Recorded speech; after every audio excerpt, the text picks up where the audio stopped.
Yes guys, good morning good morning good morning. कैसे हैं आप सब लोग? मैं उम्मीद करता हूं कि आप सब लोग एकदम मस्त हैं, जबरदस्त हैं और अब डायरेक्ट लेबर के रिवीजन के लिए आप लोग बिल्कुल तैयार हैं।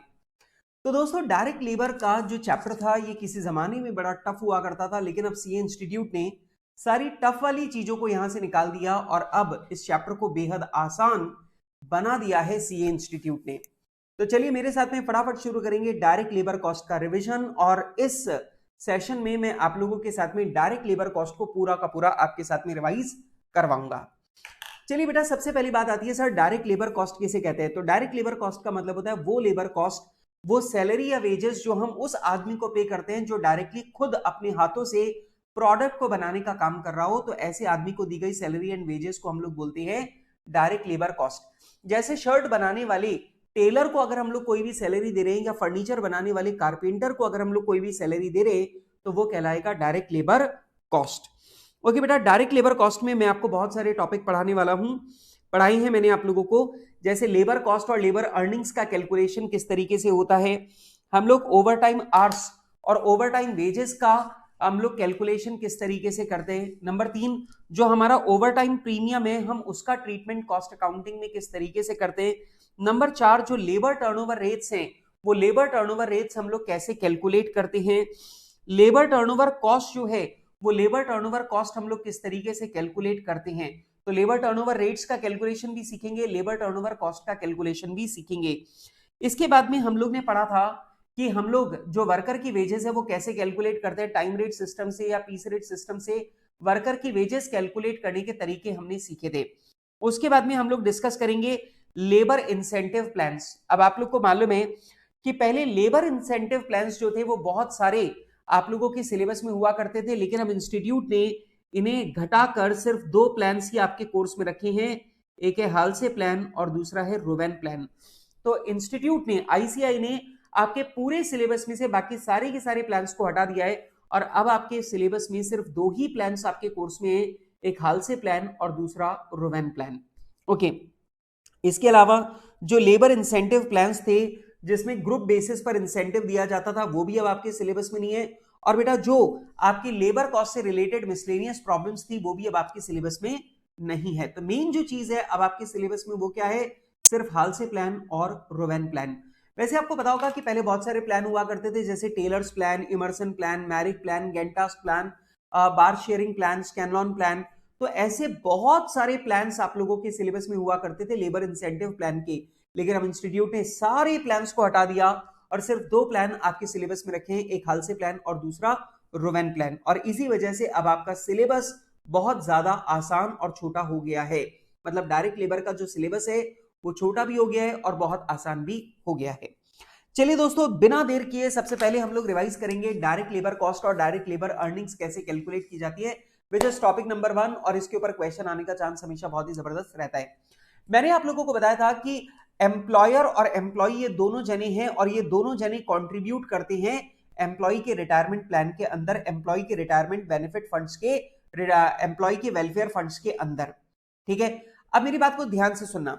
सबसे पहला सवाल आता है, सर लेबर कॉस्ट क्या होती है? लेबर कॉस्ट का मतलब होता है एम्प्लॉयर की पॉकेट से जो टोटल पैसा बाहर जा रहा है एम्प्लॉय की तरफ और वेलफेयर प्लान की तरफ, ये दोनों मिलकर कहलाती है लेबर कॉस्ट। इसका मतलब ये हुआ कि अगर मान लो मैं एम्प्लॉयर हूं, मैंने एम्प्लॉय को 100 रुपए की सैलरी दी और मैंने 10 रुपए उसके वेलफेयर प्लान में जमा करवाए, तो वर्कर से काम करवाने के लिए मेरी पॉकेट से टोटल आउटफ्लो कितना हुआ, 110 रुपीज का। और ये जो 110 रुपीज का टोटल आउटफ्लो है बेटा, इसी को हम लोग बोलते हैं लेबर कॉस्ट। क्या बोलते हैं इसे हम लोग? Labour cost. Number 2, labour earnings किसे बोलते हैं? अब वर्कर के हाथ में 100 रुपए आए जो मैंने उसको दिए, वर्कर ने अपने 100 रुपए में से 10 रुपए निकालकर अपने वेलफेयर प्लान के अंदर जमा करा दिया, तो ऑब्वियस सी बात है वर्कर के हाथ में अपना घर चलाने के लिए कितना पैसा आया, 90 रुपीज। और वर्कर के हाथ में अपना घर चलाने के लिए 90 रुपीज का कैश आया। इस नेट 90 रुपीज को हम लोग बोलते हैं लेबर अर्निंग्स। तो अगर आपसे पूछा जाए लेबर कॉस्ट क्या है, तो एम्प्लॉयर ने, लेबर कॉस्ट क्या है, एम्प्लॉयर ने एम्प्लॉय को सैलरी का पैसा दिया और उसके वेलफेयर फंड में पैसे जमा कराए, ये दोनों मिलाकर जो टोटल आउटफ्लो हुआ है उसी को हम लोग बोलते हैं लेबर कॉस्ट। लेकिन लेबर अर्निंग क्या है, एम्प्लॉय को जो 100 रुपए मिला उसमें से एम्प्लॉय ने अपना कंट्रीब्यूशन वेलफेयर फंड में जमा करा दिया 10 रुपए, और घर चलाने के लिए एम्प्लॉय के हाथ में सिर्फ 90 रुपीज आई हैं। इस 90 रुपीज को हम लोग बोलते हैं लेबर अर्निंग्स। ठीक है मेरी बात? अच्छा, अब यहां पे लेबर कॉस्ट का मतलब क्या है और लेबर अर्निंग्स का मतलब क्या है, ये वाली बात मैंने अब आप लोगों को यहां पे बता दी। अब आप लोग मुझे बोलेंगे सर एक बात मुझे बताओ सर, अब यहां पे लेबर कॉस्ट और लेबर अर्निंग्स कैलकुलेट कैसे होती है वो बताओ। ठीक है भाई, तो लेबर कॉस्ट और लेबर अर्निंग्स का कैलकुलेशन कैसे होता है वो देखो। अब आपको लेबर कॉस्ट का कैलकुलेशन करना है, तो लेबर कॉस्ट का कैलकुलेशन क्या है, 100 प्लस 10 110, और लेबर अर्निंग्स का कैलकुलेशन क्या है, 100 माइनस 10 मतलब 90। अब ध्यान से देखो, सबसे पहला लेबर कॉस्ट निकालने के लिए आप ये फाइंड आउट करो कि अपन ने एम्प्लॉय को कितना पैसा दिया। तो एम्प्लॉय को हमने बेसिक सैलरी का पैसा दिया, एम्प्लॉय को हमने डीएनएस अलाउंस का पैसा दिया, एम्प्लॉय को हमने दूसरे सारे अलाउंसेस जो हैं वो हमने दिए होंगे, एम्प्लॉय को हमने अदर बेनिफिट्स जो हैं, अदर फैसिलिटीज जो है वो भी हमने दी होंगी, और बोनस जो है वो भी हमने दिया होगा। तो एम्प्लॉय को हमने बेसिक सैलरी का पैसा, डीए का पैसा, सारे अलाउंसेस का पैसा, परक्यूसिट्स का पैसा और जो भी बोनस का पैसा दिया है, हम उन सबको जोड़ लेंगे, और जब हम इन सारे पेमेंट्स को जोड़ेंगे तो हमारे पास 100 रुपीज आ जाएगा।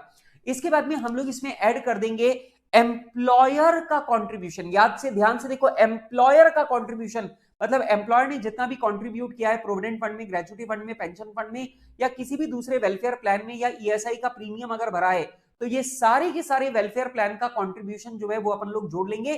तो ऐसा करने पर हमारे पास आ जाएगा 110, मतलब वो पैसा जो एम्प्लॉयर की पॉकेट से आउटफ्लो हुआ है, और बेटा इसी को हम लोग बोलेंगे लेबर कॉस्ट।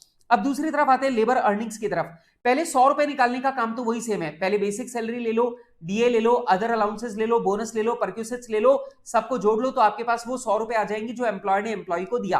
अब इसमें से माइनस कर दो एम्प्लॉय कंट्रीब्यूशन, दोबारा सुनो, माइनस कर दो एम्प्लॉय कंट्रीब्यूशन, मतलब एम्प्लॉय ने जितना भी पैसा अपना कंट्रीब्यूशन समझकर जमा कराया प्रोविडेंट फंड में, ग्रेचुटी फंड में, पेंशन फंड में, ईएसआई प्रीमियम के रूप में, या किसी भी दूसरे वेलफेयर प्लान में अगर एम्प्लॉय ने अपना कंट्रीब्यूशन जमा कराया तो वो माइनस कर दो, और माइनस करने के बाद में जो नेट 90 रुपीज आएंगे, मतलब वो पैसा जो एम्प्लॉय के हाथ में आया है घर खर्च चलाने के लिए, वो 90 रुपीज कहलाएगा लेबर अर्निंग्स। अब एक बात ध्यान रखना, अगर आप लोग कभी भी लेबर कॉस्ट और लेबर अर्निंग्स का डिफरेंस देखोगे तो वो हमेशा वेलफेयर फंड में जमा पैसों के बराबर आएगा, क्योंकि एम्प्लॉयर भी पैसे डाल रहा है, एम्प्लॉय भी पैसे डाल रहा है, और दोनों ने मिलकर जो पैसा डाला वो वेलफेयर प्लान का टोटल पैसा है। और ध्यान रखना, लेबर कॉस्ट और लेबर अर्निंग्स के बीच में टोटल उतना ही डिफरेंस आएगा। जैसे लेबर कॉस्ट आ रही है 110, लेबर अर्निंग्स आ रही है 90, डिफरेंस कितना है 20। तो ये 20 रुपीज जो है वो क्या है, वेलफेयर फंड में जमा पैसा। 10 रुपए एम्प्लॉयर ने जमा कराया, 10 रुपए एम्प्लॉय ने जमा कराया, वेलफेयर फंड में कितने पैसे जमा हुए, 20। तो दोनों का डिफरेंस हमेशा 20 रुपीज के बराबर आएगा, मतलब वेलफेयर प्लान में जमा पैसों के बराबर आएगा। अब आप लोग मुझे बोलेंगे कि सर क्या इतना आसान है? नहीं, इसके अंदर भी कुछ कॉम्प्लिकेशंस आती हैं जिनके बारे में आपको ध्यान से समझना है। सबसे पहली बात, अगर आपको क्वेश्चन में डीएनएस अलाउंस परसेंटेज में दे रखा है तो याद रखना ये डीएनएस अलाउंस हमेशा बेसिक सैलरी पे कैलकुलेट होगा।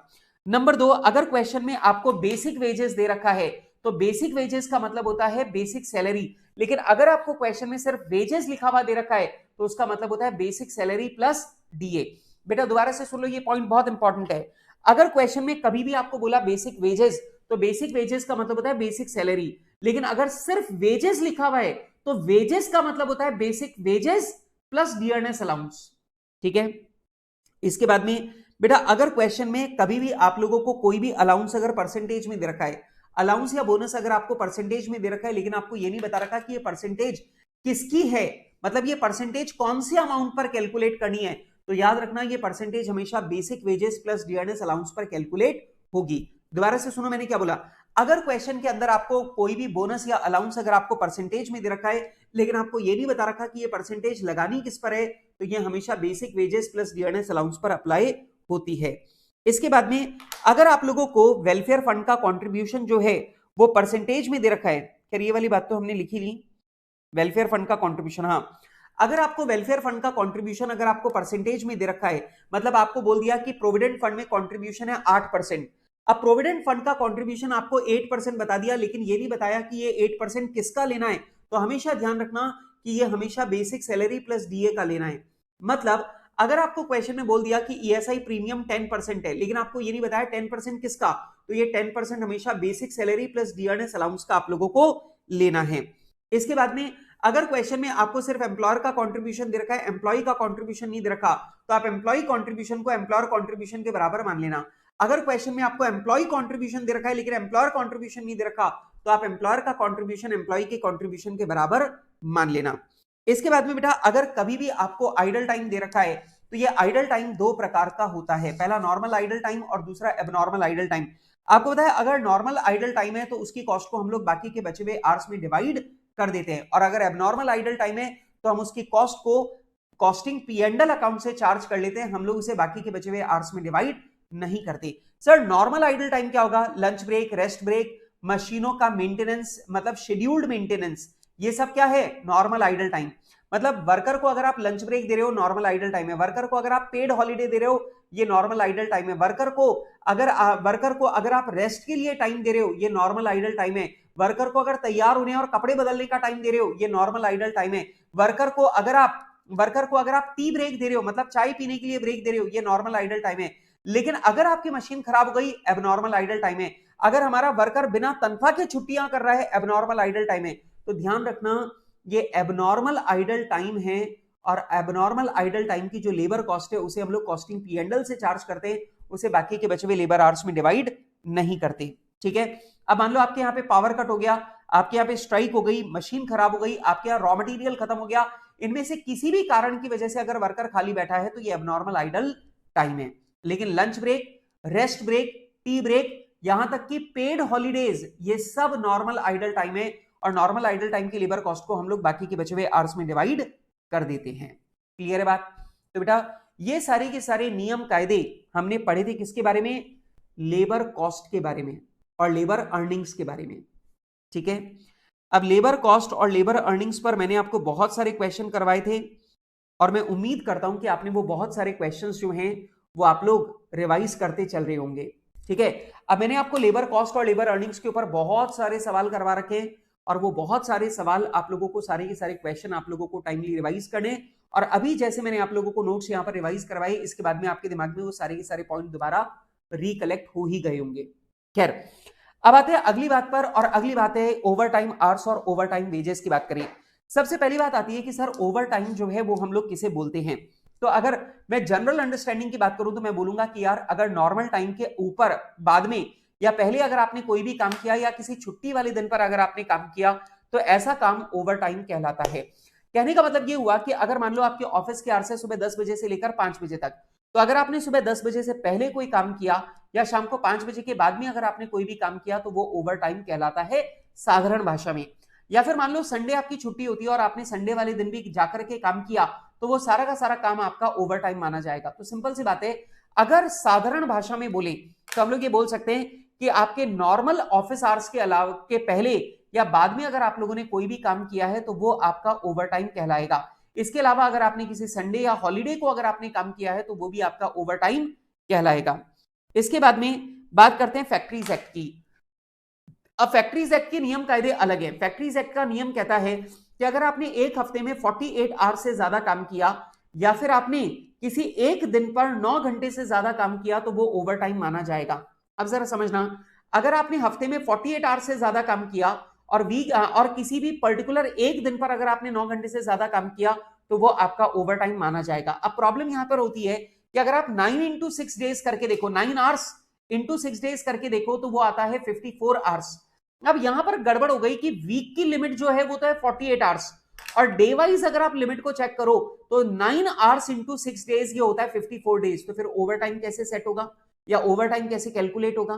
तो ध्यान से सुनना, हम लोग क्या करते हैं, हम लोग वीक वाइज भी ओवर टाइम कैलकुलेट करते हैं। मतलब पूरे हफ्ते में 48 आवर्स से अगर आपने ज्यादा काम किया तो वो ओवर टाइम माना जाएगा। तो हम वीक वाइज भी ओवर टाइम कैलकुलेट करेंगे, डे वाइज भी हम लोग ओवर टाइम कैलकुलेट करेंगे, लेकिन डे वाइज लिमिट क्या है? 9 आवर्स की। मतलब किसी भी एक दिन पर अगर आपने 9 घंटे से ज्यादा काम किया तो वो ओवर टाइम माना जाएगा। तो हमने 9 घंटे से ज्यादा अगर आपने काम किया तो वो ओवर टाइम माना जाएगा किसी भी एक दिन पर। तो हमने week wise overtime calculate कर लिया, हमने day wise overtime calculate कर लिया, और दोनों में से जो ओवर टाइम ज्यादा आ रहा है वर्कर को उसी का पैसा दिया जाता है। मतलब मान लो अगर आप वीक वाइज देखें तो वीक वाइज आपका ओवर टाइम आ रहा है 4 आवर्स का, और बेटा आपका डे वाइज अगर आप ओवर टाइम निकाल रहे हो वो आ रहा है 5 आवर्स का, तो दोनों में से ज्यादा क्या है 5, तो आपका 5 आवर्स का ओवर टाइम माना जाएगा और आपको पैसे 5 आवर्स के अकॉर्डिंग ही पे किए जाएंगे। क्लियर है बात? अच्छा, तो हम लोग वीक वाइज भी निकालेंगे, डे वाइज भी निकालेंगे, और दोनों में से जो ज्यादा होगा उसका पैसा वर्कर को देंगे। लेकिन अब आती है एक मेन बात। मान लीजिए अगर आपने अपने ऑफिस में, अपनी फैक्ट्री के अंदर अगर आपने किसी एक दिन को हाफ डे डिक्लेयर कर रखा है, तो याद रखना हाफ डे पर 9 घंटे वाला नियम काम नहीं करेगा। मतलब जैसे मान लो अगर मैंने फिक्स कर दिया कि ट्यूसडे को हमारे यहां पर हाफ डे होगा, अब ट्यूसडे का हमने हाफ डे रख दिया, मतलब ट्यूसडे का हमने कर दिया 4 घंटे काम होगा, बाद में छुट्टी हो जाएगी, तो याद रखना 9 आवर्स वाला रूल ट्यूसडे पर काम नहीं करेगा। ट्यूसडे को तो 4 घंटे के बाद में जो भी काम किया है वो पूरा का पूरा काम ओवर टाइम ही माना जाएगा। मतलब मान लो अगर मैंने ट्यूसडे को 7 घंटे काम किया, तो ट्यूसडे को 7 घंटे काम किया, तो आप यहां पे 9 आवर्स के हिसाब से मत देखो कि मैंने ओवर टाइम किया है नहीं किया, यहां पर 4 घंटे के बाद जो मैंने 3 घंटे काम किया वो पूरा ओवर टाइम माना जाएगा। आ रही है मेरी बात समझ में? तो याद रखना 9 आवर्स वाला रूल जो है वो सिर्फ नॉर्मल वर्किंग डेज पर अप्लाई होता है। अगर कोई भी वर्किंग डे आपने हाफ डे डिक्लेयर कर रखा है तो उसमें 9 घंटे वाला रूल काम नहीं करेगा। 4 घंटे अगर आपके वर्किंग आवर्स सेट हैं तो 4 घंटे के बाद में जो भी काम किया है वो सब ओवर टाइम है, 9 आवर्स से यहां पर कंपेयर नहीं किया जाएगा। लेकिन एक बात ध्यान रखना, हाफ डे होने के बावजूद आप पूरे हफ्ते में अगर कोई एक दिन हाफ डे भी रखते हो तो भी आपका हफ्ते की लिमिट जो है वो 48 आवर्स ही रहेगी, वो 44 नहीं होगी। मतलब हफ्ते का जो ओवर टाइम है वो तो 48 आवर्स के हिसाब से ही काउंट किया जाएगा, लेकिन वो जो डे वाइज वाला ओवर टाइम है वो 4 आवर्स के हिसाब से काउंट किया जाएगा। हाफ डे वाले दिन पर 9 घंटे का नियम वहां पर काम नहीं करेगा। इसके अलावा मैंने आपको बताया था अगर आपने किसी भी संडे या हॉलीडे को काम किया है तो संडे को तो पूरा का पूरा हॉलीडे होता है, संडे को तो वर्किंग नॉर्मल वर्किंग आवर्स होती नहीं है, तो संडे को आपने जो भी काम किया, हॉलीडे पर आपने जो भी काम किया वो पूरा का पूरा काम आपका ओवर टाइम माना जाएगा, उस पर 9 घंटे का लिमिट नहीं लगेगी। मतलब अगर आपने संडे को 3 घंटे काम किया तो वो 3 घंटे का काम ओवर टाइम है, क्योंकि संडे तो छुट्टी थी और छुट्टी वाले दिन पर 9 घंटे का नियम काम नहीं करेगा। इसके बाद में बेटा ओवर टाइम अगर आप करते हो तो आपको तनख्वाह क्या मिलेगी? बेटा ओवर टाइम करने वाले को तनख्वाह के रूप में मिलता है बेसिक सैलरी प्लस डीए का दुगना। मतलब अगर आपको नॉर्मल आवर्स के लिए बेसिक सैलरी और डीए मिलता है 100 रुपए, तो ओवर टाइम करने के लिए आपको मिलेगा 200 रुपया। इसका मतलब यह हुआ कि आपको नॉर्मल टाइम के मुकाबले ओवर टाइम करने पर बेसिक सैलरी और डीए डबल रेट से मिलता है। ठीक है, क्लियर है बात? तो बेटा यहां पर मैंने आप लोगों के साथ में ओवर टाइम को कैलकुलेट करने की बात बताई। मैंने आपको बताया नॉर्मल लैंग्वेज में अगर बोला जाए तो नॉर्मल वर्किंग आवर्स के पहले और बाद में किया गया काम या किसी भी संडे या हॉलीडे को किया गया काम ओवर टाइम माना जाता है। फैक्ट्रीज एक्ट के मुताबिक एक हफ्ते में अगर आपने 48 आवर्स से ज्यादा काम किया या किसी भी एक दिन पर आपने 9 घंटे से ज्यादा काम किया तो वो ओवर टाइम माना जाएगा। अब कैलकुलेशन कैसे होगी? हम वीक वाइज भी ओवर टाइम निकालेंगे, डे वाइज भी ओवर टाइम निकालेंगे, और दोनों में से जो ओवर टाइम ज्यादा होगा हम वर्कर को उसी का पैसा पे करेंगे। इसके बाद में मैंने आपको बताया था कि अगर किसी भी एक दिन को हाफ डे डिक्लेयर कर दिया तो हाफ डे पर या हॉलीडे पर आपका 9 घंटे वाला नियम काम नहीं करेगा। इसका मतलब यह हुआ कि अगर हाफ डे पर 4 घंटे काम करने के बाद में छुट्टी हो जाती है, तो अगर मैंने 6 घंटे काम किया तो 4 घंटे के बाद वाले 2 घंटे ओवर टाइम माने जाएंगे, यहां पर 9 घंटे वाला नियम काम नहीं करेगा। इसके अलावा अगर मैंने संडे या हॉलीडे को काम किया है तो क्योंकि संडे और हॉलीडे पर वर्किंग होती नहीं है, वो तो छुट्टी है, तो उस दिन पूरा का पूरा काम ओवर टाइम माना जाएगा, वहां पर 9 घंटे का नियम काम नहीं करेगा। और बेटा बेसिक सैलरी और डीए की डबल रेट से पेमेंट किया जाता है ओवर टाइम के लिए। ठीक है, ओके, ठीक है सर, ओके भाई सर, ठीक है, बात समझ में आ गई। सर अगले टॉपिक को रिवाइज करवाओ।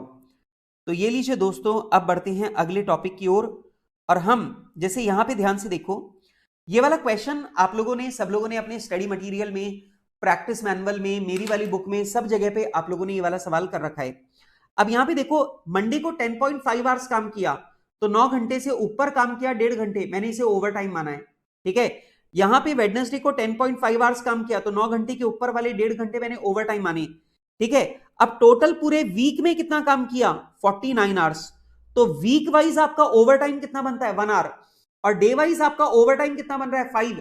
तो हम वर्कर को 5 आवर्स ओवर टाइम मान करके पेमेंट करेंगे, दोनों में से जो भी ज्यादा है वो मान करके हम लोग ओवर टाइम का पेमेंट करेंगे। ठीक है, देख लो यहां पे टोटल आवर्स 49 है, मैंने 5 आवर्स को ओवर टाइम माना है और 44 आवर्स को मैंने नॉर्मल टाइम माना है। ठीक है, ये देख लो। ठीक है, अब देख लो 44 आवर्स के लिए मैंने सिंगल पैसा दिया और 4 आवर्स के लिए मैंने डबल पैसा दिया, 75 पैसा का डबल 1.50।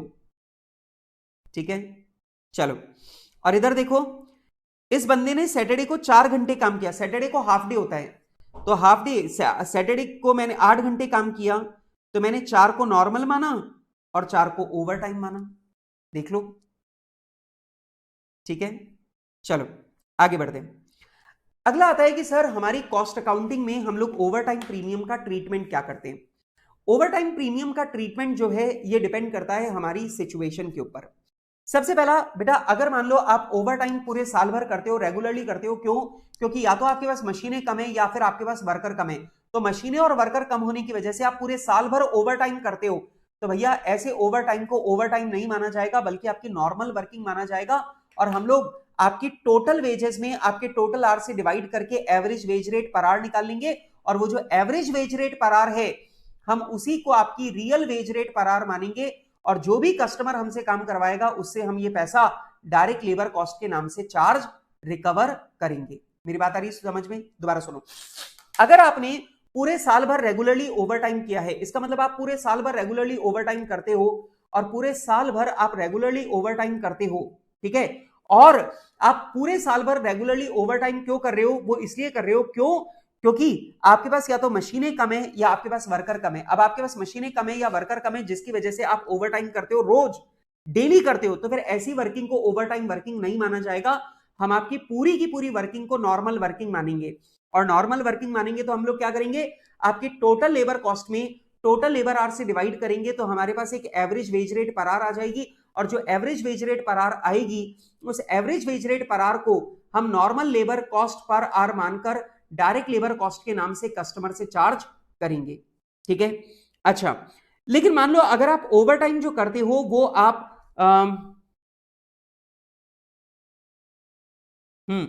जो ओवर टाइम आप लोग करते हो, अब जैसे यहां पे देखो ये मैंने एग्जांपल भी दिया है, यहां पर आपने क्या किया, नॉर्मल आवर्स आपके 1 लाख है, 10 रुपीज के हिसाब से आपने 10 लाख रुपीज की वेजेस दी, 25,000 आपके ओवर टाइम आवर्स हैं जिनके आपने 20 रुपीज के हिसाब से 5 लाख रुपीज की तनख्वाह दी, तो आपने टोटल 15 लाख रुपीज की लेबर कॉस्ट पे की, और आपने टोटल 1,25,000 आवर्स आपने काम किया, तो यहां पर आपके average wage rate per our क्या हो गई, 12। आपके average wage rate per our क्या हो गई, 12। अब यहां पे देखो ये जो 12 रुपीज पर आवर की मैंने एवरेज वेज रेट निकाली है, मैं इसी को नॉर्मल वेज रेट मानूंगा, और मैं ये मेरे पास जो भी कस्टमर काम करवाने आएगा मैं उससे लेबर कॉस्ट 12 रुपए के हिसाब से चार्ज करूंगा, और किस नाम से चार्ज करूंगा, डायरेक्ट लेबर कॉस्ट के नाम से चार्ज करूंगा। तो बेटा अगर मान लो मेरे पास एक कस्टमर आया, उसके काम में टोटल 110 घंटे लग रहे हैं, तो मैं उससे 12 रुपए की रेट से 1320 रुपीज चार्ज करूंगा, और ये पूरा का पूरा पैसा बेटा मैं डायरेक्ट लेबर कॉस्ट के नाम से चार्ज करूंगा। किस नाम से? डायरेक्ट लेबर कॉस्ट के नाम से चार्ज करूंगा ये पूरा का पूरा पैसा। ठीक है, अच्छा, इसके बाद में बेटा अगर आपने ओवर टाइम कस्टमर की रिक्वेस्ट पर किया है, तो अगर आपने ओवर टाइम कस्टमर की रिक्वेस्ट पर किया है तो उस कंडीशन में जो आपकी नॉर्मल वेज रेट है वो आप कस्टमर से चार्ज करोगे डायरेक्ट लेबर कॉस्ट के नाम से, और जो आपका ओवर टाइम प्रीमियम का पैसा है वो आप लोग चार्ज करोगे ओवर टाइम प्रीमियम के नाम से। अब जैसे मान लो वर्कर ने मुझसे काम करवाया 110 घंटे, ठीक है, जिसमें से 10 घंटे ओवर टाइम है। अब मैंने क्या किया कि जो नॉर्मल वाली वेज रेट है, आप ध्यान से देखो, जो मेरी नॉर्मल वाली वेज रेट है वो मैंने कस्टमर से चार्ज किया डायरेक्ट लेबर कॉस्ट के नाम से, और जो मेरा ओवर टाइम आवर्स का ओवर टाइम प्रीमियम है वो ओवर टाइम प्रीमियम का पैसा मैंने कस्टमर से चार्ज किया ओवर टाइम प्रीमियम के नाम से। किस नाम से बेटा? ओवर टाइम प्रीमियम के नाम से। ठीक है बेटा, अगर मान लो ओवर टाइम आप लोग इररेगुलरली कर रहे हो लेकिन कस्टमर की रिक्वेस्ट पे नहीं कर रहे, मतलब आप ओवर टाइम इररेगुलरली करते हो, रोजाना ओवर टाइम नहीं करते, कस्टमर की रिक्वेस्ट पर ओवर टाइम नहीं कर रहे, आपके पास कभी काम का लोड ज्यादा होता है तो आप ओवर टाइम कर लेते हो, जब काम का लोड कम होता है तो आप ओवर टाइम नहीं करते, तो आप ओवर टाइम इररेगुलरली कर रहे हो अपनी आवश्यकता के मुताबिक, कस्टमर ने आपसे ओवर टाइम करने का रिक्वेस्ट नहीं किया है, तो उस कंडीशन में जो नॉर्मल वेज रेट पर आ रहा है 10 रुपए वो आप लोग चार्ज करोगे डायरेक्ट लेबर कॉस्ट के नाम से, और बेटा जो ओवर टाइम प्रीमियम लग रहा है वो आप कस्टमर से चार्ज करोगे ओवरहेड के नाम से। जो ओवर टाइम प्रीमियम लग रहा है वो आप कस्टमर से चार्ज करोगे ओवरहेड्स के नाम से। काम खत्म। एंड लास्टली बेटा, अगर आप लोग ओवर टाइम कर रहे हो किसी एबनॉर्मल रीजन की वजह से, जैसे मान लो पिछले हफ्ते आपकी फैक्ट्री में काफी पावर कट था, इस वजह से आप लोग काम पूरा नहीं कर पाए, तो इस हफ्ते आपको ओवर टाइम करना पड़ रहा है। पिछले साल मौसम खराब था, सरकार ने फैक्ट्री बंद करवा दी थी, अब फैक्ट्री जब चालू हुई है तो आपको ओवर टाइम करना पड़ रहा है काम, पेंडिंग काम को पूरा करने के लिए। मान लीजिए कोरोना की वजह से लॉकडाउन लग गया, 2 महीने तक आपकी फैक्ट्री बंद रही, और अब आपको फैक्ट्री चालू करते ही पुराना वर्कलोड आपको क्लियर करना है और उसके लिए आप ओवर टाइम करवा रहे हो। तो ये सारे के सारे ओवर टाइम किसी ना किसी एबनॉर्मल रीजन की वजह से हुए हैं। अब आप ध्यान रखना, अगर ओवर टाइम किसी एबनॉर्मल रीजन की वजह से हो रहा है तो जो नॉर्मल वेज रेट है वो आप कस्टमर से चार्ज कर लो डायरेक्ट लेबर कॉस्ट के नाम से, और जो आपका ओवर टाइम प्रीमियम लग रहा है ये आपका एबनॉर्मल लॉस है और ये कस्टमर से चार्ज नहीं किया जाएगा। ये ओवर टाइम प्रीमियम सीधे चार्ज होगा कहां से? कॉस्टिंग पी एंड एल से। क्लियर है बात? एक बात मेरे साथ में फटाफट एक बार और रिवाइज करेंगे पूरी बात को। जब आप लोग पूरी बात को मेरे साथ में रिवाइज करेंगे तो आपको यहां पर पूरी बात एकदम पिक्चर की तरह एकदम क्लियर हो जाएगी। जरा ध्यान से मेरे साथ में रिवाइज करो। सबसे पहला बेटा, आप लोगों को ये समझना है कि ओवर टाइम प्रीमियम क्या चीज होती है। सबसे पहले एक बात को समझो कि अगर मैं नॉर्मल टाइम पे काम करने के 10 रुपए देता हूं और ओवर टाइम करने के 15 रुपए देता हूं, तो ऑब्वियस ही बात है ओवर टाइम करने पर मैं किसी वर्कर को 15 रुपए दे रहा हूं, तो ऑब्वियस ही बात है 15 में से जो 10 रुपया है वो तो नॉर्मल वेजेस है, वो तो मैं उसको वैसे भी देता अगर वो 5 बजे से पहले काम करता। लेकिन ओवर टाइम करने के लिए मैंने उसे 5 रुपए एक्स्ट्रा पे किए। ये जो 5 रुपए एक्स्ट्रा पे करते हैं ना, इसी को बोलते हैं ओवर टाइम प्रीमियम। मतलब अगर मैंने किसी वर्कर को बोला कि यार अगर तू 10 से 5 में काम करेगा तो मैं तुझे पर आवर 10 रुपए दूंगा, और शाम को 5 बजे के बाद में काम करेगा तो मैं तुझे पर आवर 15 रुपए दूंगा, तो ऑब्वियस ही बात है जो मैंने 5 बजे के बाद वाले काम के लिए ओवर टाइम के लिए मैं 15 रुपीज पर आवर दे रहा हूं, उसमें से 10 rupees per hour normal wage rate का है, वो तो मुझे वैसे भी देना ही है। लेकिन ओवर टाइम करने के लिए मैं 5 रुपए एक्स्ट्रा दे रहा हूं पर आवर। इस 5 रुपीज पर आवर को हम लोग बोलते हैं over time premium. 5 rupees per hour को बोलते हैं ओवर टाइम प्रीमियम। अब जरा ध्यान से इस बात को समझना कि नॉर्मल वेज रेट जो 10 रुपीज पर आवर की होती है वो हमेशा डायरेक्ट लेबर कॉस्ट के नाम से कस्टमर से चार्ज की जाती है। लेकिन ये जो 5 रुपीज पर आवर का ओवर टाइम प्रीमियम है, इसी के ट्रीटमेंट का सारा झंझट है। सारा झंझट इस 5 रुपए के ओवर टाइम प्रीमियम के ट्रीटमेंट के बारे में ही है। अब जरा समझना, अगर आप ओवर टाइम पूरे साल भर रेगुलरली करते हो तो हम लोग मान लेंगे यार जितना भी आप काम कर रहे हो वो सब आपका नॉर्मल वर्किंग आवर्स हैं, तो हम लोग क्या करेंगे, आपके टोटल लेबर कॉस्ट में टोटल आवर से डिवाइड करके average wage rate per our निकालेंगे कितनी? 12। टोटल वेजेस में टोटल आवर से डिवाइड करके average wage rate per our निकाल लेंगे 12, और इसी को हम लोग normal veg rate per our मान लेंगे। अब ऑब्वियस सी बात है कस्टमर से सारा का सारा पैसा डायरेक्ट लेबर कॉस्ट के नाम से चार्ज किया जाएगा, क्योंकि हम पूरी की पूरी वर्किंग को नॉर्मल वर्किंग मान रहे हैं, हम ओवर टाइम वर्किंग मान ही नहीं रहे। अब पूरी की पूरी वर्किंग को अगर अपन नॉर्मल वर्किंग मान रहे हैं, ओवर टाइम वर्किंग मान ही नहीं रहे, तो ऑब्वियस सी बात है अपन कस्टमर से सारा का सारा पैसा डायरेक्ट लेबर कॉस्ट के नाम से चार्ज करेंगे। अब मेन बात तो समझना, डायरेक्ट लेबर कॉस्ट के नाम से चार्ज करोगे और डायरेक्ट लेबर कॉस्ट की रेट क्या रहेगी? 12 रुपीज पर आवर, जो आपने average wage rate per our निकाली है वो। तो जो आपकी average wage rate per our है वही आपकी normal veg rate per our है, और normal veg rate per hour को आप डायरेक्ट लेबर कॉस्ट के नाम से ही कस्टमर से चार्ज करोगे।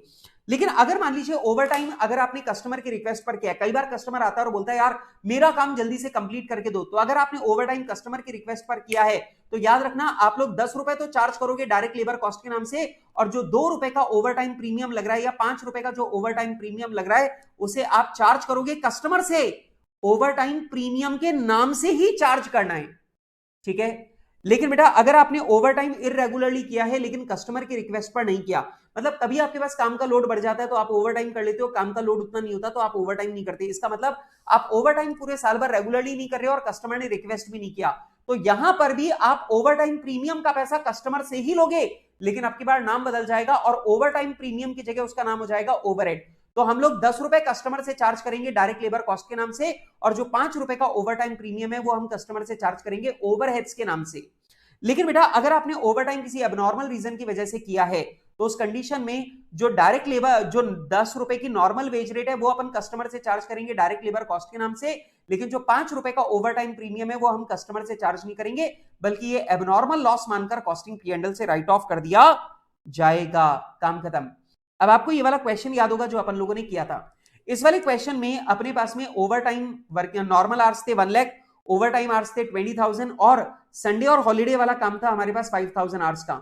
पहला सवाल था अगर हम लोग ओवर टाइम रेगुलरली करते हैं तो क्या होगा, ओवर टाइम अगर आप रेगुलरली करते हो तो मैंने टोटल लेबर कॉस्ट में टोटल आवर से डिवाइड करके average wage rate per our निकाल ली और मैं इसी को normal veg rate per our मानता हूं और मैं कस्टमर से सारा का सारा पैसा 11.70 के एवरेज वेज रेट से ही चार्ज करता हूं और डायरेक्ट लेबर कॉस्ट के नाम से ही चार्ज करता हूं क्योंकि ये पूरी की पूरी रेट नॉर्मल वेज रेट मान रखी है। इसके बाद में अगर हम लोग ओवर टाइम इरेगुलरली कर रहे हैं लेकिन कस्टमर की रिक्वेस्ट पे नहीं कर रहे तो हमने ओवर टाइम प्रीमियम को ओवरहेड के नाम से चार्ज किया और अगर कस्टमर की रिक्वेस्ट पे कर रहे हैं तो हमने ओवर टाइम प्रीमियम को ओवर टाइम प्रीमियम के नाम से चार्ज किया।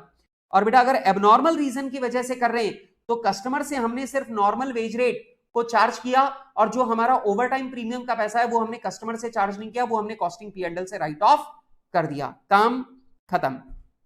ठीक है, चलो आगे बढ़ते हैं अगले टॉपिक की ओर। तो चलिए बेटा अगले टॉपिक की ओर चलते हैं और अगला टॉपिक है लेबर टर्नओवर रेट्स। मैंने आप लोगों को सिंपली बताया था कि बेटा हमारी जो वर्कर्स हैं वो पुराने वर्कर नौकरी छोड़कर जाते हैं और उनकी जगह नए वर्कर आते रहते हैं। तो पुराने वर्कर नौकरी छोड़कर जाते हैं और उनकी खाली जगह पे भरने के लिए हम लोग नए वर्कर्स का अपॉइंटमेंट कर देते हैं। तो ये पुराने वर्कर का जाना और नए वर्कर का आना, इसी को हम लोग बोलते हैं लेबर टर्नओवर, इसी को हम लोग बोलते हैं लेबर टर्नओवर।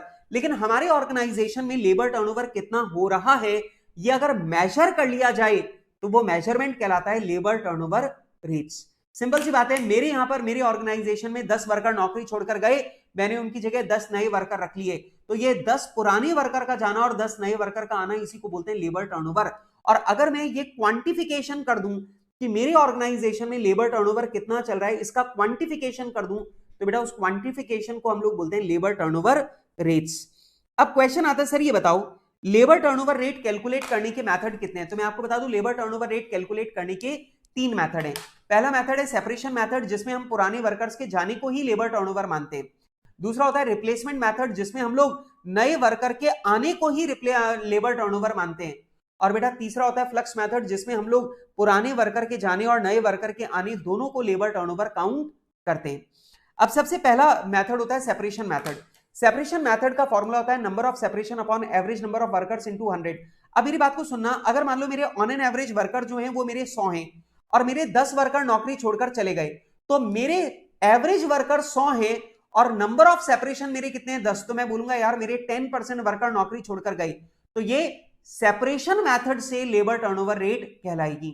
वैसे मैं इसको बोलता हूं सेपरेशन रेट, मतलब मेरे कितने परसेंट वर्कर नौकरी छोड़कर चले गए। अब जरा हिसाब लगाना, अगर मेरे एवरेज नंबर ऑफ वर्कर्स 100 हैं और मेरे 15 वर्कर नौकरी छोड़कर चले गए, तो इसका मतलब मेरे 15% वर्कर नौकरी छोड़कर चले गए, तो 15% को बोलेंगे सेपरेशन रेट या लेबर टर्नओवर रेट। क्लियर है बात? अब जरा ध्यान से समझना सेपरेशन का मतलब क्या होता है। बेटा सेपरेशन का मतलब होता है वो वर्कर जो नौकरी छोड़कर चले गए और जिनको हमने नौकरी से निकाल दिया, दोनों मिलाकर कहलाते हैं सेपरेशन।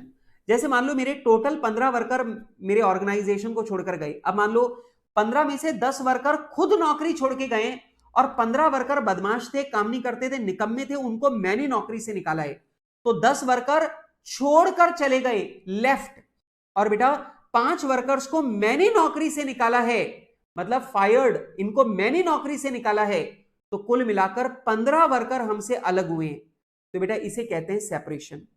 तो बेटा सेपरेशन मेथड में लेबर टर्नओवर रेट कैलकुलेट करने का फॉर्मूला होता है number of separation upon average number of workers into 100। और बेटा नंबर ऑफ सेपरेशन कैसे निकालेंगे, number of workers left plus discharge. Left का मतलब खुद नौकरी छोड़ के चले गए, डिस्चार्ज का मतलब हमने नौकरी से निकाल दिया, तो 10 वर्कर नौकरी छोड़ के गए, 5 को हमने नौकरी से निकाल दिया, तो नंबर ऑफ सेपरेशन हो गए 15। एवरेज नंबर ऑफ वर्कर्स कैसे निकालते हैं, ओपनिंग वर्कर्स ले लो प्लस क्लोजिंग वर्कर्स ले लो डिवाइडेड बाय 2 कर दो। मतलब मान लो साल की शुरुआत में मेरे पास 80 वर्कर्स थे, साल के एंड में मेरे पास 120 वर्कर्स हैं, तो 80 प्लस 120 डिवाइडेड बाय 2 करेंगे तो एवरेज नंबर ऑफ वर्कर्स आ जाएंगे 100। ध्यान रखना लेबर टर्नओवर रेट हमेशा एवरेज नंबर ऑफ वर्कर्स पे ही कैलकुलेट होती है, ठीक है। अच्छा, दूसरा मेथड होता है रिप्लेसमेंट मेथड। रिप्लेसमेंट मेथड में हम लोग ये बोलते हैं कि जितने वर्कर्स हमने रिप्लेस किए हैं सिर्फ वही लेबर टर्नओवर रेट है। सर मतलब कैसे, मान लो मेरे 15 वर्कर नौकरी छोड़कर गए, लेकिन मैंने नए वर्कर उनकी जगह अपॉइंट किए 12। 15 वर्कर नौकरी छोड़कर गए, सेपरेशन 15 है, लेकिन मैंने उनकी खाली जगह पे नए वर्कर अपॉइंट किए सिर्फ 12। अब हिसाब लगाओ कि मेरे एवरेज नंबर ऑफ वर्कर्स कितने हैं 100 और उसमें से रिप्लेसमेंट वाले वर्कर कितने हैं 12, तो बताओ रिप्लेसमेंट रेट क्या है? 12%। इस रिप्लेसमेंट रेट को ही हम लोग बोलते हैं labour turnover rate replacement method में। तो सेपरेशन मेथड और रिप्लेसमेंट मेथड में फर्क क्या है? सेपरेशन मेथड में सेपरेशंस की रेट को लेबर टर्नओवर रेट मानते हैं, रिप्लेसमेंट मेथड में हम लोग रिप्लेसमेंट की परसेंटेज को लेबर टर्नओवर रेट मानते हैं। लेकिन तीसरा मेथड होता है फ्लक्स मेथड, और बेटा फ्लक्स मेथड में हम दोनों को लेते हैं, रादर दो के अलावा एक तीसरा भी लेते हैं। फ्लक्स मेथड में लेबर टर्नओवर रेट कैलकुलेट करने के दो फॉर्मूला चलते हैं। पहला फॉर्मूला है separation plus replacement divided by average number of workers into 100। अब रिप्लेसमेंट सेपरेशन कितना था? 15 प्लस रिप्लेसमेंट कितना है? 12 divided by average number of workers कितने? 100। तो 27 अपॉन 100 इंटू 100 आपका लेबर टर्नओवर रेट हो गई है कितनी? 27%। मतलब यहां पे हम लोग सेपरेशन की रेट और रिप्लेसमेंट की रेट दोनों को मिलाकर हम लोग अपनी लेबर टर्नओवर रेट मानते हैं। That is called flux method. Separation method में सिर्फ सेपरेशन की परसेंटेज को लेबर टर्नओवर रेट मानते हैं, रिप्लेसमेंट मेथड में सिर्फ रिप्लेसमेंट की परसेंटेज को लेबर टर्नओवर रेट मानते हैं। लेकिन फ्लक्स मेथड में हम लोग सेपरेशन और रिप्लेसमेंट दोनों को मिलाकर लेबर टर्नओवर रेट मानते हैं।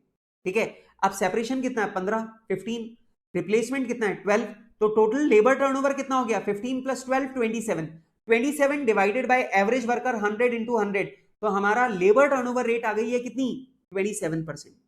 लेकिन इसका एक एडवांस्ड वर्जन है, और एडवांस्ड वर्जन के अंदर हम लोग एक तीसरी चीज को भी लेते हैं। तीसरी चीज क्या है? New recruit. Sir new recruit का मतलब क्या होता है? न्यू रिक्रूट का मतलब होता है बेटा, जब अपन एक नई फैक्ट्री डालते हैं और नई फैक्ट्री में हम लोग पहली बार नए वर्कर का अपॉइंटमेंट करते हैं, मतलब पहली बार कोई वर्कर अपॉइंट करा है, तो बेटा उसे हम लोग बोलते हैं न्यू रिक्रूट्स। तो ध्यान से देखना, आप लोगों को यह ध्यान रखना है कि लेबर टर्नओवर रेट जो है, ध्यान से सुनो मेरी बात को, लेबर टर्नओवर रेट की अगर मैं बात करूं तो लेबर टर्नओवर रेट निकालते टाइम फ्लक्स मेथड में दो फॉर्मूला चलते हैं, separation plus replacement divided by average workers into 100, और दूसरा फॉर्मूला चलता है separation plus replacement plus new recruit upon average number of workers into 100। ध्यान रखना, न्यू रिक्रूट्स का मतलब क्या होता है?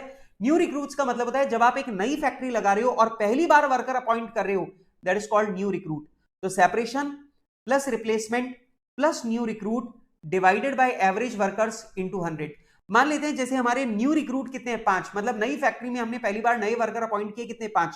तो हमारा फॉर्मूला हो जाएगा सेपरेशन 15, रिप्लेसमेंट 12, न्यू रिक्रूट 5, कुल मिलाकर कितने हो गए? 32। तो 32 divided by average workers 100 into 100, तो 32% हमारी लेबर टर्नओवर रेट हो जाएगी। क्लियर है बात? तो एक बात ध्यान रखना, अगर क्वेश्चन में आपसे फ्लक्स मेथड पूछता है तो ये दोनों फॉर्मूला आप लोग लगा करके आ जाना, क्योंकि अपने को ये नहीं पता कि एग्जाम के अंदर अपने को सजेस्टेड आंसर में दोनों में से कौन सा फॉर्मूला लगाकर सॉल्व कर रखा है और दोनों में से कौन सा फॉर्मूला लगाकर सॉल्व कर रहा है, तो इसमें हमारे नंबर कटने का डर रहेगा। इसलिए आप लोग दोनों फॉर्मूला एग्जाम में लगा करके आना। तो बेटा यहां पर सेपरेशन मेथड में separation upon average workers into 100, replacement method में रिप्लेसमेंट अपॉन एवरेज इनटू 100, और फ्लक्स मेथड में separation plus replacement upon average into 100, या फिर separation plus replacement plus new recruit whole upon average workers into 100। ये तीन formula आप लोगों को लगाकर आने लेबर टर्नओवर रेट के कैलकुलेशन के लिए। बात खत्म। ओके गाइस, आगे बढ़ते हैं और बात करते हैं अब हम लोग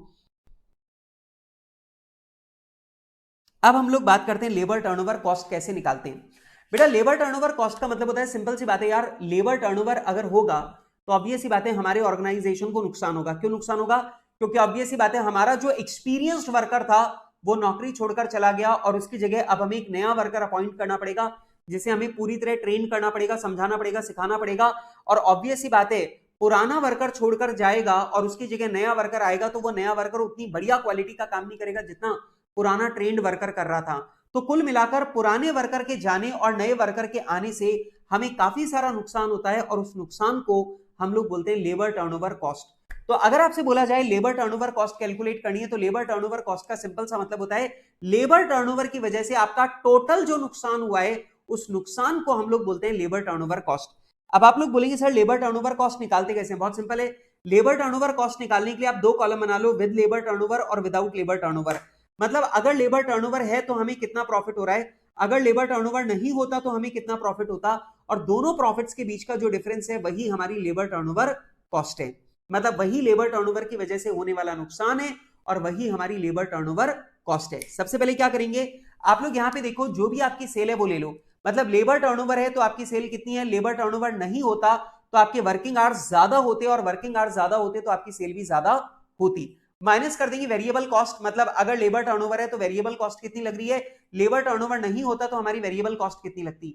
माइनस कर देंगे फिक्स कॉस्ट, लेबर टर्नओवर है तो हमारी फिक्स कॉस्ट कितनी है, लेबर टर्नओवर नहीं होता तो हमारी फिक्स कॉस्ट कितनी होती।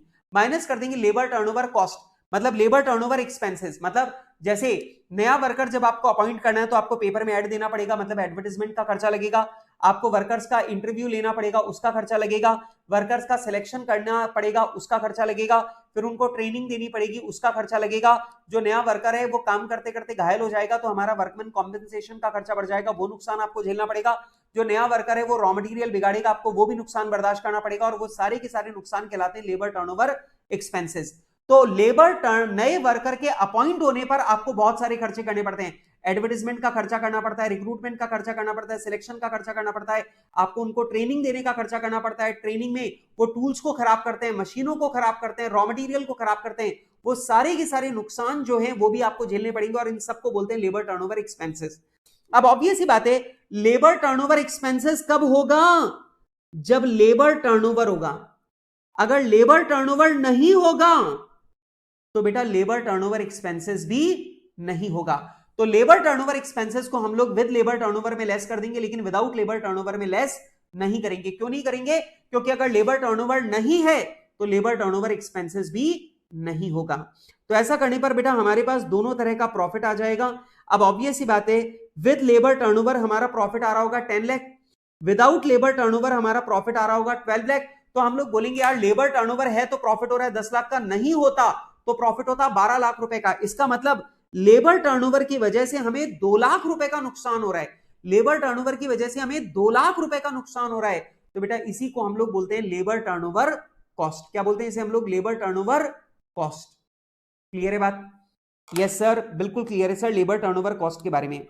अब देखो बेटा यहां पर मैंने कैसे सॉल्व किया, देखो यहां पर मैंने 2 कॉलम बना दिए, with labour turnover, without labour turnover.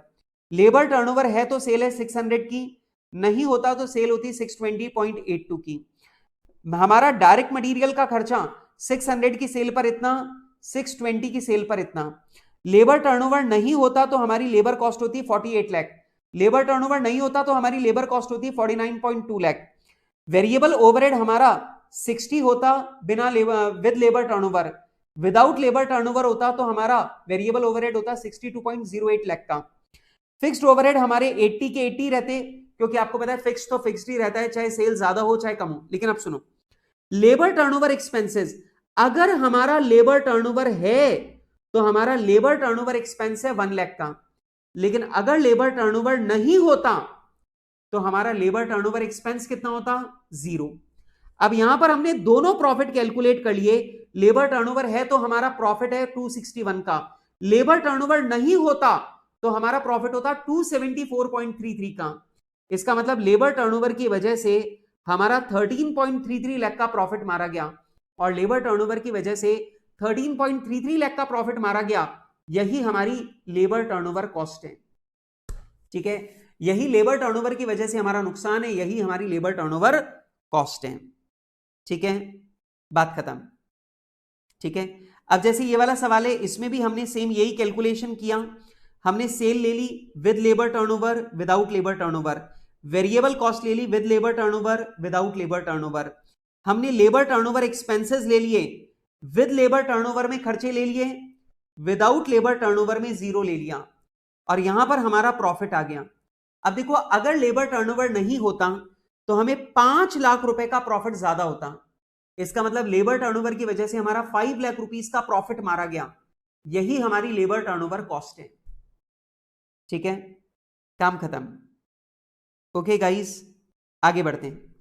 तो बेटा लेबर टर्नओवर कॉस्ट निकालने का जो काम है वो बहुत आसान है, बस आप लोगों को सीधे पिक क्या करना है, आपको सीधे पिक करना है with labour turnover, without labour turnover. With labour turnover profit कितना है, विदाउट लेबर टर्नओवर वही प्रॉफिट कितना होता, दोनों के बीच का जो डिफरेंस है वही आपका लेबर टर्नओवर की वजह से होने वाला नुकसान है, वही आपकी लेबर टर्नओवर कॉस्ट है। ठीक है, चलो आगे बढ़ते हैं। इसके बाद में बात करते हैं, अब आता है इस चैप्टर का सबसे इंपॉर्टेंट पार्ट, क्योंकि हमारे एग्जाम में ज्यादातर सवाल इसी पार्ट से आते हैं। वैसे मैं तुमको बता दूं, हमारे एग्जाम में labour turnover rate, labour turnover cost और ये वर्कर्स का पेमेंट, ये इंसेंटिव प्लान मतलब हालसे प्लान और रोवेन प्लान, यही सबसे ज्यादा पूछे जाने वाले टॉपिक हैं इस चैप्टर से। बाकी के जो टॉपिक हैं वो बहुत कम आते हैं, ठीक है। पर चलो, अब सबसे पहली बात करते हैं methods of payment of wages to workers, मतलब वर्कर्स को वेजेस का पेमेंट कितने तरीके से हो सकता है। तो मैं आपको बता दूं बेटा, वर्कर्स को वेजेस का पेमेंट 3 तरीके से हो सकता है। सबसे पहला फिक्स्ड वेजेस, जिसमें हम वर्कर को महीने की फिक्स सैलरी जो है वो पे करते हैं। जैसे वर्कर जो है वो महीने भर में कितना भी काम करे, हम उसे फिक्स सैलरी देते हैं 10,000 रुपए की, तो बेटा ये कहलाता है फिक्स्ड पेमेंट सिस्टम। नंबर 2, दूसरा होता है टाइम रेट सिस्टम, जिसमें हम लोग वर्कर को आर्ली बेसिस पर पेमेंट करते हैं। मतलब हमने वर्कर की रेट तय कर दी कि हम तुम्हें 100 रुपीज पर आवर देंगे। अब वर्कर जो है वो अगर काम करता है 5 घंटे तो हम उसे 500 रुपए देंगे। अगर वो 7 आवर्स काम करता है तो हम उसे 700 देंगे। वो 9 आवर्स काम करता है तो हम उसे 900 देंगे। तो वर्कर को हम लोग उतने आवर्स का पैसा देंगे जितने आवर्स वो वर्कर काम कर रहा है, और बेटा उसे हम लोग बोलते हैं टाइम रेट सिस्टम। फिर होता है piece rate system. Piece rate system के अंदर हम लोग वर्कर की वेजेस जो है वो टाइम के हिसाब से तय नहीं करते, बल्कि यूनिट के हिसाब से तय कर देते हैं। जैसे हमने वर्कर्स की तनख्वाह तय कर दी 5 rupees per unit, 5 rupees per unit. अब मान लो वर्कर ने आज 100 यूनिट बनाई, तो हम 100 इंटू 500 की तनख्वाह उसको दे देंगे। अगर वर्कर ने 500 यूनिट बनाए तो 500 यूनिट इंटू 5 हम वर्कर को 2500 की वेजेस का पेमेंट करेंगे। अगर वर्कर ने 1000 यूनिट बनाए तो 1000 यूनिट इंटू 5 हम वर्कर को 5000 रुपीज का पेमेंट करेंगे। That is called piece rate system. तो सिंपल सी बात है, वर्कर को सैलरी देने के 3 तरीके हैं। पहला फिक्स सैलरी, मतलब पूरे महीने की सैलरी फिक्स कर दो, बस उतने ही देने हैं। फिर होता है टाइम रेट सिस्टम, जिसमें हम वर्कर को टाइम के मुताबिक पैसा देते हैं, मतलब जितने घंटे काम करेगा उतने घंटों का पैसा देंगे। पीस रेट सिस्टम, जिसमें हम लोग वर्कर को पर यूनिट बेसिस पर पेमेंट करते हैं, मतलब वर्कर जितने यूनिट बनाएगा हम उतने यूनिट का पैसा उस वर्कर को देंगे, ठीक है। अब समझो, अब यहां पे जो फिक्स रेट मेथड है इसमें सैलरी फिक्स हो जाती है, भाई एक फिक्स 10,000 रुपए की सैलरी पर मंथ देंगे। लेकिन इसमें सबसे बड़ी प्रॉब्लम ये होती है कि वर्कर को ज्यादा काम करने के लिए मोटिवेट नहीं किया जाता। जैसे सरकारी आदमी को देखो, सरकारी नौकरी करने वाले जितने भी आदमी हैं उनको पता है कि महीने की फिक्स सैलरी उनको मिलनी है, चाहे वो कितना भी काम करे, ज्यादा काम करे, कम काम करे, उनकी तनख्वाह बिल्कुल फिक्स रहेगी।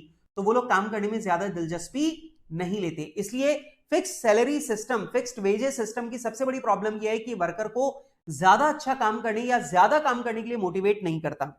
नंबर 2 आता है time rate system. Time rate system में वर्कर की वेजेस निकालने का तरीका कितना, time taken into veg rate per our. Time taken का मतलब होता है सिंपल सा एक्चुअल आवर्स वर्क, आपने जितने घंटे एक्चुअली काम किया उसे हम लोग बोलते हैं टाइम टेकन। तो time taken into veg rate per our, अगर आप ऐसा करेंगे तो आपके पास में वेजेस आ जाएगी। जैसे राम ने 10 घंटे काम किया तो हम 10 इंटू 100 1000 रुपए की तनख्वाह देंगे। मोहन ने 12 आवर्स काम किया तो 12 इंटू 100 1200 रुपीज की तनख्वाह देंगे। और रमेश ने 15 आवर्स काम किया तो हम उसे 15 इंटू 100 1500 की तनख्वाह देंगे। तो जितना टाइम आपने काम किया हम उतने टाइम की तनख्वाह देंगे, मतलब time taken into veg rate per our. Time taken into veg rate per our और टाइम टेकन वर्ड से कंफ्यूज मत होना पूरे चैप्टर में। टाइम टेकन का सिंपल सा मतलब होता है एक्चुअल आवर्स वर्क। अच्छा, लेकिन पीस रेट मेथड में हम लोग आपको तनख्वाह देंगे आपके द्वारा किए गए प्रोडक्शन के मुताबिक। तो कैसे देंगे, जो भी आपका एक्चुअल प्रोडक्शन है into veg rate per unit. आपने 100 यूनिट बनाए तो 100 इंटू 5 हम आपको 500 देंगे। अगर आपने 500 यूनिट्स का प्रोडक्शन किया तो 500 इंटू 5 हम आपको 2500 का पेमेंट करेंगे। तो बेटा पीस रेट सिस्टम में वेजेस कैलकुलेट करने का तरीका क्या है, actual output into veg rate per unit. Actual output 100 unit into veg rate per unit 5, तो हम आपको 500 रुपीज की वेजेस का पेमेंट करेंगे, ठीक है। खत्म बात। चलो आगे बढ़ते हैं। इसके बाद में बेटा हम लोग बात करते हैं लेबर इंसेंटिव प्लान्स की इंडिविजुअल बेसिस पर, मतलब जहां पर एक वर्कर को इंसेंटिव दिया जाता है उसके द्वारा किए गए काम के बेसिस पर। अब इसके पहले इतने सारे मेथड आपके कोर्स में थे, लेकिन बेटा अब आपके ये सारे के सारे मेथड हट चुके हैं। ये सारे के सारे मेथड जो हैं ये आपके सिलेबस से हटा दिए गए हैं और अब आपके सिलेबस में सिर्फ 2 ही मेथड बचे हैं, एक हालसे प्लान और दूसरा रोवेन प्लान। तो बेटा आपके सिलेबस में अब बाकी के सारे मेथड हटा दिए, तो आपको बाकी का कोई भी मेथड नहीं करना, सिर्फ आपको 2 मेथड सीखने हैं, एक है हालसे प्लान और दूसरा है रोवेन प्लान। सबसे पहले हम लोग बात करते हैं हाल से प्लान की।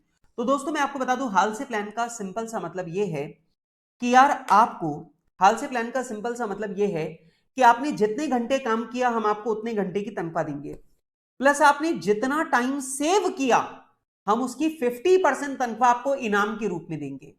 तो पॉइंट क्या है, हाल से प्लान क्या बोलता है? हाल से प्लान बोलता है कि हम आपको तनख्वाह कितनी देंगे, जितने घंटे आपने काम किया उतने घंटे की तनख्वाह तो देंगे ही, साथ में हम आपको बोनस भी देंगे। बोनस कितना? जितना टाइम आपने सेव किया उसका 50%। ठीक है। अब आप लोग बोलेंगे सर फॉर्मूला क्या होगा? फॉर्मूला हो जाएगा time taken into wage rate. ये देखो, time taken into wage rate. आपने जितने घंटे काम किया उतने घंटे की तनख्वाह तो हम आपको दे ही रहे हैं। ये तो आपकी वेजेस हैं, ये तो आपकी वेजेस हैं, और क्योंकि आपने बढ़िया काम किया तो हम आपको बोनस दे रहे हैं। और ध्यान से देखो, हम आपको बोनस कितना दे रहे हैं? हम आपको बोनस दे रहे हैं टाइम सेव्ड की तनख्वाह का 50%।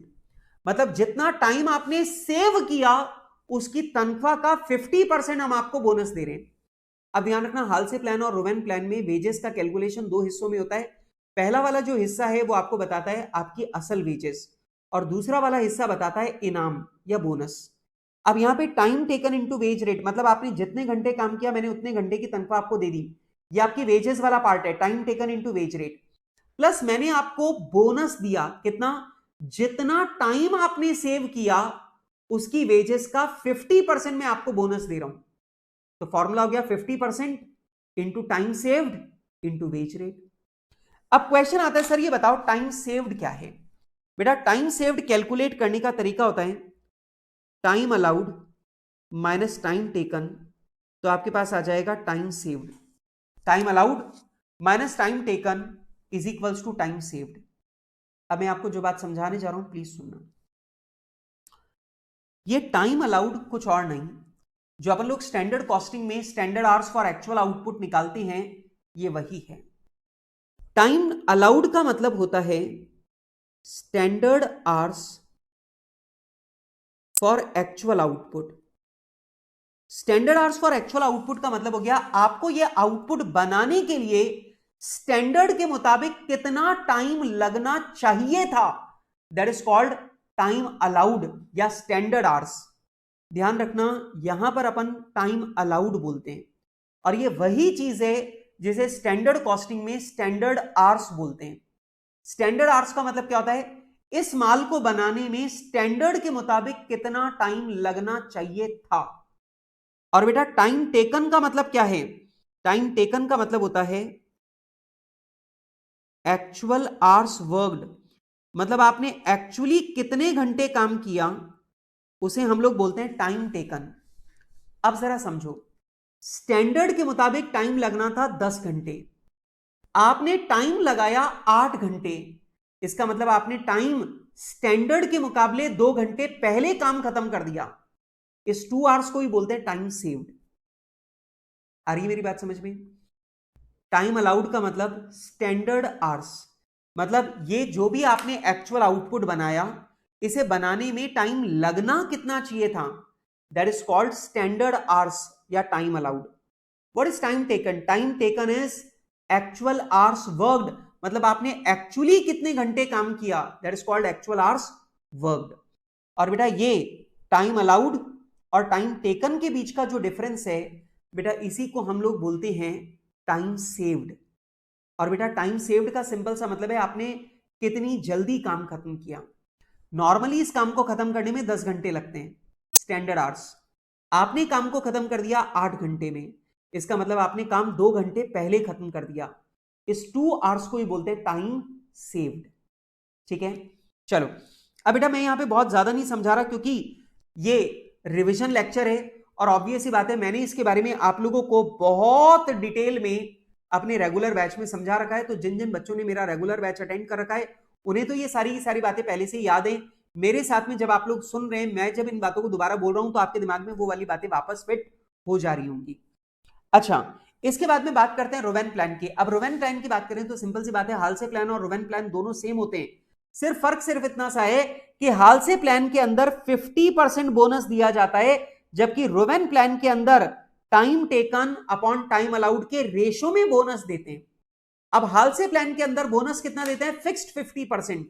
और बेटा रोवेन प्लान का फॉर्मूला देखो बिल्कुल सेम वही है, time taken into wage rate plus time saved का बोनस। लेकिन फर्क सिर्फ इतना सा है कि वहां पर टाइम सेव्ड का 50% बोनस होता है और यहां पर टाइम सेव्ड का बोनस कितना है? Time taken upon time allowed के रेशियो में।